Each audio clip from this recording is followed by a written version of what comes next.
E hoje é dia de esporte no Jornal Rio Doce. O nosso repórter Paulo Tito Nazarete traz as informações sobre os times mineiros. Voltamos hoje a falar do futebol mineiro. A gente ficou um tempo sem falar sobre o Atlético, o Cruzeiro e o América, então vamos falar algumas novidades que tivemos. Começando pelo Cruzeiro. O Cruzeiro teve 3 jogos, assim como os outros times, né? E começando contra o América, que perdeu por 1-0 do América, jogou contra a Tombense, que acabou empatando por 0-0, e jogou ontem contra o Boa Esporte, que acabou na vitória do Cruzeiro por 1-0. Então dá para perceber que o Cruzeiro não mantém uma sequência boa. Em 3 jogos foram 1 derrota, 1 vitória e 1 empate. Ele está na 4ª posição do Campeonato Mineiro e em 7 jogos possui 3 vitórias, 2 derrotas e 2 empates. Então não mantém uma sequência boa e, para mim, pelo menos, acho que o melhor jogador do Cruzeiro atualmente está sendo o goleiro Fábio, que vem fazendo defesas decisivas e salvando o Cruzeiro em mais derrotas. Falando um pouco do América Mineiro, o América, tirando o Campeonato Mineiro, está participando da Copa do Brasil, e acabou na primeira fase da Copa do Brasil, no seu primeiro jogo, acabou já ganhando contra o time da Paraíba, 13 por 1-0. Voltando no Campeonato Mineiro, o América, como eu disse, jogou contra o Cruzeiro, ganhou, jogou contra o Uberlândia e acabou ganhando também. E contra o Atlético Mineiro, que foi ontem, disputando a liderança, acabou perdendo por 3-1. Mas o América tem chances de continuar surpreendendo como fez no ano passado, então temos que ficar de olho no Mequinha. Agora falando do líder isolado, o Atlético Mineiro, o Atlético Mineiro jogou contra o Coimbra, ganhou por 3-0. Contra a Caldense, fora de casa, teve um deslize e acabou perdendo por 2-1.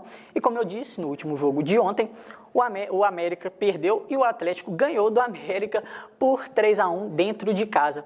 Então, líder isolado, são 7 jogos, 6 vitórias e 1 derrota. E o Atlético teve a estreia do Nátio Fernandes contra o Coimbra, jogou muito bem, teve participação nos 3 gols e está mostrando um futebol excelente no time. O Atlético ainda tem algumas coisas para encaixar, para melhorar, mas mostra um futebol que pode sim disputar campeonatos e levantar taças que já está há um tempo sem levantar nenhuma. Por enquanto, são essas informações sobre o futebol mineiro da redação Paulo Tito Nazarete. Os garis e coletores vêm tendo uma preocupação a mais ao recolher o lixo, já que com a pandemia, o descarte incorreto do lixo tem aumentado o risco de contaminação. Durante a pandemia, o cuidado do descarte correto do lixo Covid, seja ele máscara ou algum utensílio usado por um paciente, deve ser redobrado para evitar a contaminação dos coletores de lixo. No início tivemos algum trabalho do descarte incorreto das máscaras, né, de pessoas também infectadas, estava descartando o seu lixo de qualquer maneira. Hoje a gente já está mais tranquilo quanto a isso, a população já está mais conscientizada, colocando em sacos plásticos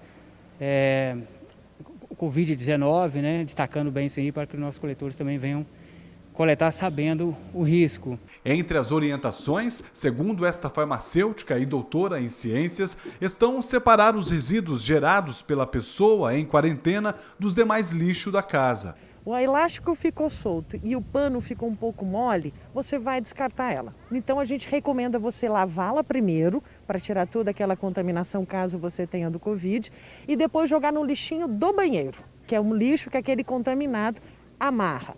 A máscara também é aquela descartável que todo mundo está usando. Ela tem que ser usada uma por dia, na verdade de 4 em 4 horas, também jogar no lixo do banheiro.